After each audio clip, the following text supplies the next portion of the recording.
What is going on, everyone? My name's Boit, and I'm back with some more Age of Mythology retold action. But we're going to do some post-commentary over this game here now. I was playing random on the ladder and bumped into Kimo, who's currently rank 1 on the ladder, playing basically nothing but Isis recently, right? Like he does play all the other gods, generally speaking, but you know, recently he's been playing nothing but Isis. And, well, having success with nothing but Isis. He does play other gods like Ra, and I've seen him playing some Zeus, and that's something that he's been doing. But the god that I think he's having the most success with at the top level is Isis here. And I wanted to talk a little bit about why he's having success, and maybe some sort of ideas for maybe some civilizations to maybe try some different styles against Kimo's Isis to have somewhat of an advantage. Now, this game here, I come at this one with the idea of hitting a massive power spike or massive timing before Kimo gets off his plan.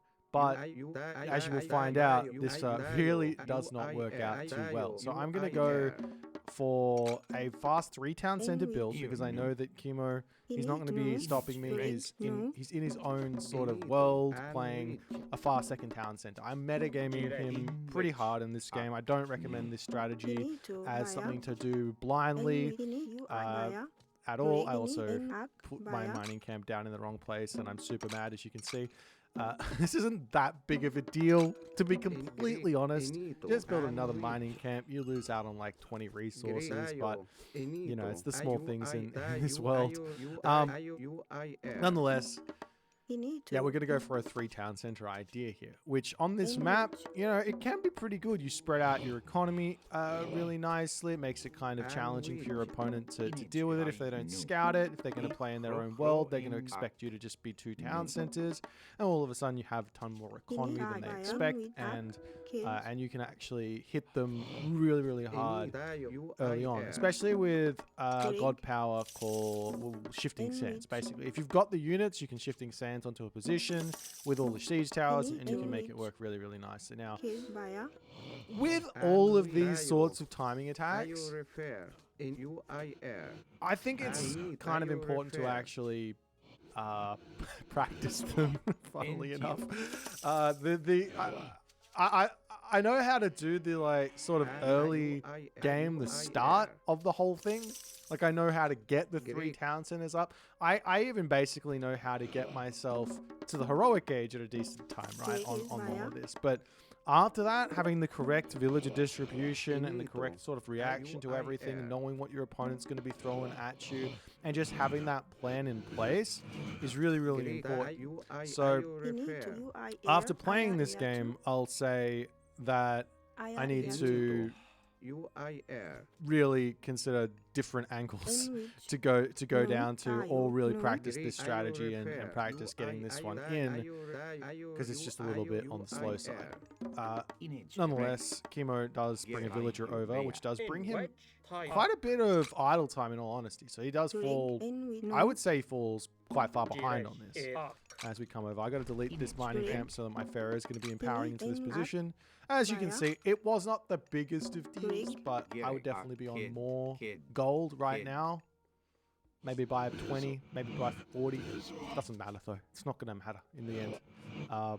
But I was still mad, and that's fine. It's okay to get angry at certain points if certain things happen. Just learn from them, you know? But I'm looking at the map at the moment. I see my town center on the left. I see his town center on the right. Cathar of Apollo on the map. That's actually a really good relic that I must be picking up in this one. Speed on villages is maybe, it's not like invaluable, it's not the best relic, but in this specific matchup, you will find that when the Ancestors Eclipse comes onto your economy, having that speed on the villages can be the difference between sort of winning and losing. As I drop vision down, I see he's got all the villagers on gold. I don't need to worry about anything anymore. I know he's going for a fast second town center, and that means we're good to go. Now, as you can see, I should actually be able to drop both my town centers at the same time here. So I am behind on my timing by a significant amount.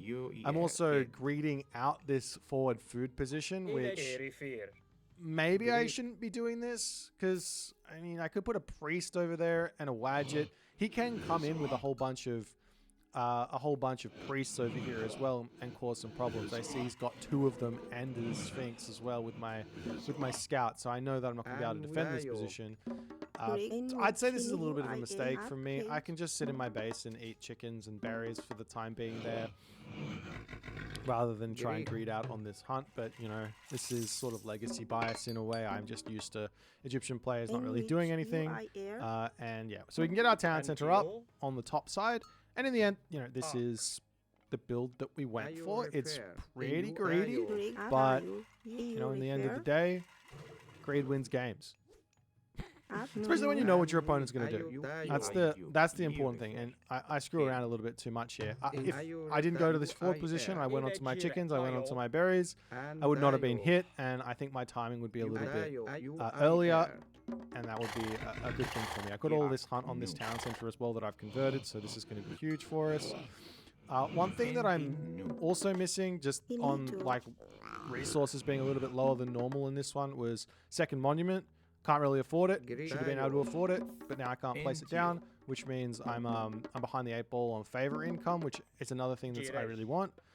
Definitely either building out Scorpion Men or Wadgets to kind of support me in the heroic age is going to be somewhat important. Or even Scarabs, in all honesty. There's probably a world where getting 3 Scarabs and shifting Sansing 3 Scarabs and a siege tower or 2, maybe not even going for siege towers, but just 3 Scarabs and a whole bunch of chariot archers could be a really, really strong timing attack. Now, I don't know because I haven't tried all of them, but you know, there's so many different sort of ideas to just run with to see if you can break this position. Now, the reason I'm talking about all of this is, well, Kimo's plan. And I didn't really think about it in this game. I kind of underestimated the power of Ancestors Eclipse. But his plan is to Ancestors Eclipse my economy so that I am going to be idling my economy, or at least a large majority of my economy for the duration of Ancestors Eclipse. He's going to drop down 2 migdols on a gold mine, make it really, really hard for me to actually get in and punish him. And then he's going to go Mythic Age. And if I don't do anything against that before that happens, then life's going to be really, really bad for me. So I need to have out priests kind of everywhere to deal with this. Or I need a wall in my base so that he can't get a good vision on my base where a good Ancestors Eclipse is going to be. But nonetheless, I could also click Ancestors to defend myself a little bit. As an option, you can click Ancestors. I could shifting sands the villagers to a different position, away from where the Ancestors Eclipse is. There's a couple of different options, but nonetheless, the big point is that he's keeping me in my base and keeping me distracted while he's cheesing something out. Like, he is out on the map with nothing, and he is then not building anything while he's going to the Mythic Age. So there needs to be some way for me to actually hit this, and maybe the timing is there on a 2-town center sort of play. The timing is definitely there on a 1-town center play, but it's very, very all in. I've done this versus Kimo a while ago, and he crept a win against me in that game, but I definitely had the potential, or if I played it correctly, to actually have won that spot. So, you know, there's definitely 1-town center angles in this matchup. Maybe not on this map, though. Maybe not on this map. Though, considering how weak town centers are in terms of HP in Retold, you can kind of all in a town center with a couple of siege weapons really, really quickly, and it goes down very, very quick. But yeah, there's that answer. He doesn't even look at where my base is. He just runs in with the Sphinx and is attacking my villages. I can just run into towers. But I am going to be idled over here quite a bit, as yeah, it's just like absolute chaos. And while this is all going on, you can kind of see, oh, what am I supposed to do? Now, arguably here, maybe I could Ancestors his economy, or Ancestors him putting up the Migdol stronghold. But that requires some more forward thinking. And now I'm watching this back. I'm like, okay, this probably would have been a good idea. If he's going to use his ancestor clips on me, on my economy, I'll just drop the ancestors on him. He might have a couple of priests on that position, but given the amount of ancestors to come in, I will definitely kill off some villagers and slow him down on building all of his stuff. Or I'll see he has a whole bunch of priests and maybe I won't.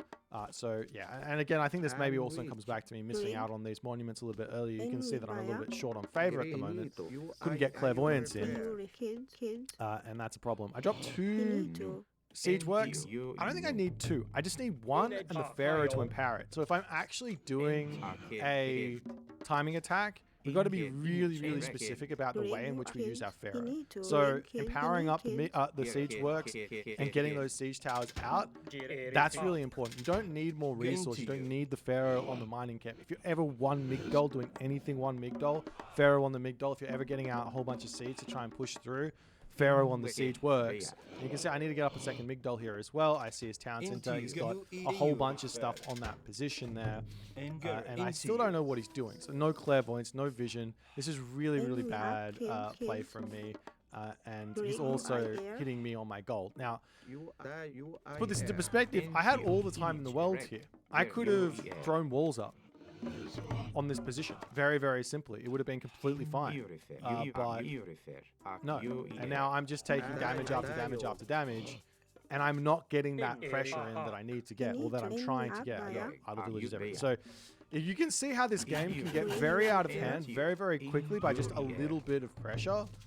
If I'm like a little bit more specific about what I'm doing, we're gonna actually be able to do something. You can see my siege towers now coming out. I could have had these 2 up already, maybe 3 up by empowering the siege works here, and be already attacking. It's 11 minutes and 40 seconds into the game here, and I definitely need to be on the offensive. But you know, so much food in the bank. I cannot say that this is a well executed timing attack that I'm going for. It's just too slow. And he's also already got some units out, and he's in the mythic age. So I actually resign here, and the reason I resign here is just it's just kind of hopeless for me to play on if I'm going for this strategy. So yeah, you need to actually do something if you're going for this sort of stuff. And if you take a look at his actual base here, you know, I mean, where can I attack? I can definitely attack in this position without even using shifting sands. So there's a lot of room for a timing attack to punish this. I think spearmen are a must. I think chariot spearmen with siege. So barracks or 2 barracks, migdol, siege works, empowering the siege works, getting out the spearmen, getting out the chariot archers, and making that push happen with potentially also getting some scorpion men behind it. So yeah, this game doesn't really say a whole lot about anything apart from I played bad, but I want to now jump into another game where I go for a completely different angle. It's exact same matchup on the exact same map, and you can see that there are different ways to play this game. You can play very aggressive. Booming is not the only sort of thing in this game, which it's seeming like is the way at the top level. So let's jump into that one right now. All right, so now we're same matchup, same map, different mindset. So I tried this 3 town center idea. It didn't work. I'm not abandoning it. I don't think it's a terrible idea, especially against someone who when I know what they're going to be doing. I think it's a good idea. But equally, if I know what they're going to be doing, I've got a lot of different angles I can go down. Like if I know you're going to be going for fast second town center, naked fast heroics, I can start playing very aggressively. And so we're going to try that strategy out here. Now, against, say, Ra, I don't think this strategy works very well that I'm about to show you. But against Isis, it does. And the reason I'm going to say that it does is because Isis doesn't have access to the Wadjet. And the Wadjet is a really key unit to deny classical aggression. Why? Well, it's a defensive powerhouse. Its DPS is through the roof. It's got high range. and is you're just going to be able to kill off a bunch of units without really taking any damage. It doesn't even matter if your opponent's got like 6 priests, because you can just pull back and you're kind of all good. So yeah, there's not a fantastic way to deal with it in the classical age, so you can't really control the position. But yeah, as I said, Set doesn't have this unit. He's got Sphinx, and he's got Sphinx and Anubites. And I know he's going to be going for Sphinx here. So first and foremost, we are just trying to see the entirety of the map. I need to know where every single one of the gold mines are, because what are we going for here? Well, we're simply just going for a gold staff. There's no ifs, ands, or buts about it. We're going for a gold staff. We're going to be trying to deny a fast-second town center. If our opponent goes for a village center, we are going for even more aggression and just trying to poke with Wadgets. The benefit of Wadgets, again, is that they've got such high range, they've got such high DPS that you can start poking into your opponent's main base. If they're not going to be defending themselves, then you get a lot of value. If they are going to be defending themselves, they're in the classical age with priests, so you get a lot of value. So this unit here is kind of the only thing that really makes this sort of work in this matchup. At least the range does. I don't really think the DPS matters that much, but like, I mean, obviously it's overpowered. But if it was less DPS, I think it would still function. It's the range that's the big thing, right? If you can poke in onto a gold mine with the range, it's really, really good. Nonetheless, we're seeing exactly where everything is. I'm trying to find where the town center is, so that I know. And the one thing I'm going to do in this situation here is I'm not going to use vision. I'm going to use my animals of Set to see what he's doing, and then he's going to feel comfortable maybe killing off the animal of Set and then dropping the town center, but I'm going to have vision, so I'm going to be able to see what's happening there no matter what, and we're going to be going for that attack here. I go for one thing here I want to get down is a 345 advance with Set. I'm not sure exactly how to go about it without sacking a monument or building the monument later, like after the temple, but yeah, it's one of those builds I want to get down, because I feel like it's gonna make this idea much more plausible, at least in terms of denying what my opponent's going to be doing. Now, one idea for defending this strategy that I'm going to show you, just to keep it in the back of your mind, if you see a whole bunch of priests, you might want to bring some villagers along to really go for it. If it fails, you just resign, right? So I'm gonna have to keep that in the back of your mind. I don't know what I'm doing with these villages. I was looking for some hunt, but there's not really anything anyways. And I want, as I said in the last game, let's not bring our villagers out into the middle of the base or in the middle of the map, because then he's going to get some value on me. I put a barracks up in a silly position here. I really need to be empowering these buildings up so I can get my spearmen started, so I can get shifting sands onto his side of the map. I know that his town center is on the right side here. I see it over here, and I'm just going to be popping my gazelle onto that spot so I can see exactly when he's going to be going for it. He hits the classical age here through Bast. And I'm good to go in a way. Like I know that he doesn't know what I'm doing because I've shut him down. I just found his priest. He hasn't like looked in my base. He hasn't got an obelisk on my base. Really important to deny vision to your opponent in this matchup if you're going to be doing this stuff. If they see you've got a couple barracks coming up, they might just decide to go for a village center, which you really don't want. You want to get max value out of doing this sort of opening. So, yeah, deny vision, hide your units. Yeah, don't show them anything. I'm sending a spearman forward here, but in reality, I don't need to. I can just watch the score, and if he drops here, it's fine. Pull my units back and get ready to shifting sands onto this spot. I'm trying to bring my Pharaoh in as well, but I am panicking ever so slightly onto this one. You can see he does get there, and we come in. I should probably shifting sands a little bit more across. I would have been able to kill off a good handful of villagers here, but we get the town center at about half HP, which is really, really nice. And we are on the side of this gold mine. So with these Wadgets, I really shouldn't be running away from this. I'm like a little bit worried he's going to go for a town center on the other side of the map. So I'm like, let me send my units over there. But realistically, I should just be poking this gold mine. I've got priests on the front so I can heal up units, but yeah, so it's fine. We're on the other side already, so he's not going to be able to get there and get that town center up with nothing else up. So I'm kind of just giving him... I'm giving him a lot of breathing room right now. There's chickens to attack at the moment as well. There's the gold mine here. Yes, there's a tower and a forest there, but the Wadjet with a priest. I can literally just sit there underneath the tower with the priest behind it and just heal them back up, and he's going to be able to lay siege to that position. So I shouldn't be too worried about that.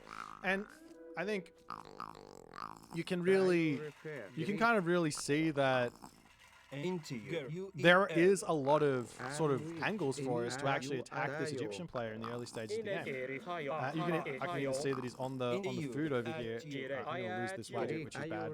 For some reason, I decided to send my priests to attack the chickens here, but alas. One thing now I really want, I want more Wadgets, but I also want more favor. So I should be thinking about a third monument to come down at this point, just on the fact that if I can get to 50 favor, then I can go for another shifting sands, which is really, really important. And now, another thing I could do at this point is literally just send a villager forward. If I can send a villager forward onto that top gold there and maybe drop a barracks or drop a wall or something, that can be really, really good as well. So we push some more pressure over here. Literally just pick off a villager and then run. Any sort of damage here is good. Snipe the priest, get out. That's fantastic. I should be putting up an obelisk on this position as well, so I can just continue to push off of this food. Like, this is something that Mister does really well, but just put an obelisk up in that spot there to see where my opponent is. I'm letting him get this gold because I kind of feel like the food is a little bit more important than the gold at this point. But just like, I know that he built a town center, it was half completed, so I know he's already got the resource for the heroic age anyways. And then I'm gonna have to rotate all the way around his base to get up to that top gold mine there anyways. Trying to get in front of this priest and snipe it.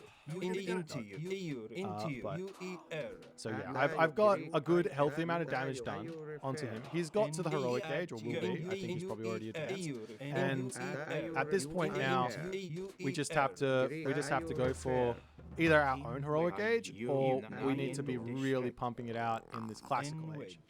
I think, and I should have had an obelisk up at the top there as well.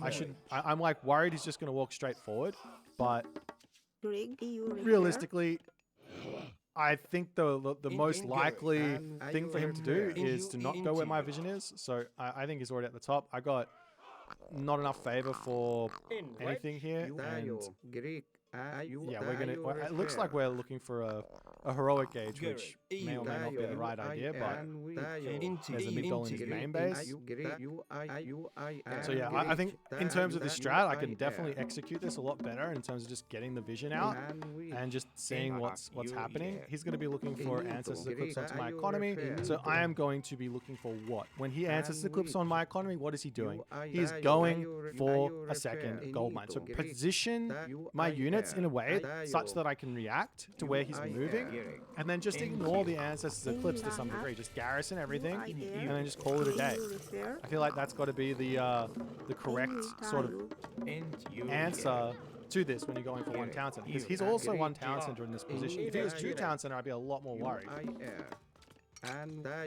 Nonetheless, I do have my priests coming back here. They're basically no use on the forward position with my opponent having all of his units in the main base, and I can deal with this. He still hasn't left his main base, so I'm still like, okay, we'll just kind of wait around. I probably should be positioned more to the left side of the map, but that's fine. And at the very least, we'll clean up all the ancestors and then we'll be back to work. So he does get a lot of economic damage here. We've had a lot of economic damage on him as well. We're kind of both in a similar position here. I am going to net these. I see the red units up onto that top position there. And I can start raiding them. So the thing is, the Migdal units they die really, really nicely to mid. So if I've got Wadgets, or I've got Scorpion Men, or I've got a Nubites, or I've got Sphinx, literally any sort of myth unit that is not a Scarab, really, really good at actually picking off the Migdol units. These Spearmen, they're really mobile. This is like it's not a crazy speedy unit. It's only 5 speed, but it's pretty quick. So we just need to make sure that our Wadgets are nice and close here. And yeah, again, I think having an extra monument or 2. I don't know about this heroic age if it's like that was that important. Just staying classical age here and just pumping out units. If I was full sort of full pop Spearmen, as many as I possibly can, maybe with the upgrade, leather frame shield upgrade, I can definitely feel a lot better about this. But yeah, now we can sort of push in up to the top position. We've still got all the obelisks down the bottom. I probably don't need any more Wadgets. I probably should have cut one at the end here and start working towards like that second shifting sands. But nonetheless, he's got this up. I'm so mad because I let him get this. It should be obvious, but I also shouldn't have been mad because end of the day, I got units, he doesn't. So I should be able to actually put pressure onto this position and win here. I'm also going to be able to snipe, because the Wadgets do so much crazy damage, I'm actually able to snipe the Pharaoh here, which is kind of wild with just those Wadgets. And he has to retreat away. We kill off a Migdol. I don't know how much damage this really...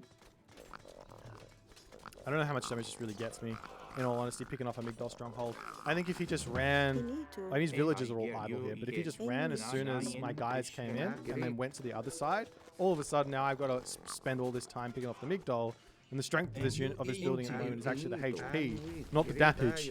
The damage is also pretty good, but all my units are underneath the Migdol, so it's not doing any damage to me. But...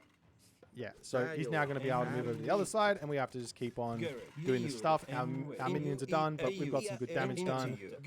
And we can also start building out some sort of camel riders for ourselves. So like Spearman Camel Rider makes a lot of sense for us here as set at this point against what he's building. But I still wish I had 25 more favor right now. 25 more favor and a shifting sands onto this position would have been huge. I got a Scorpion Man to help out as well. And the one thing that I need to do here is actually not run with my Spearmen in the front line. My Spearmen, they don't do anything here. Those Chariot Archers are too quick. Even for my speedy Spearmen, they are too quick and they are going to just eat me alive. What doesn't eat me alive is having my Wadgets in the front. I can just chase forward with those, and they're actually the answer here to the Chariot Archer for the classical age. I imagine if I have Sphinx here as well, or Anubites, it should be similar. So if you don't want to go for the Wadget, you can go for that other option. Obviously, if your opponent's got Wadgets, then both Sphinx and Anubites, they die very quickly at the moment, but if they don't, then yeah, sure, Sphinx and Anubite are very good as well as an option. So definitely, maybe it's something to try against as an angle here against the Isis if you're struggling with set, or even if you want to play a different sort of style of Isis against Isis. Nonetheless, we've now got a gold star here. We've done a huge amount of damage. We've got the vision at the top. I'm going to send some villagers up to the top side of the map to try and just lock down on that position, blocking it off and getting that up. I don't really need much else. He's got no gold to build priests, so my Wadgets are actually really, really good here.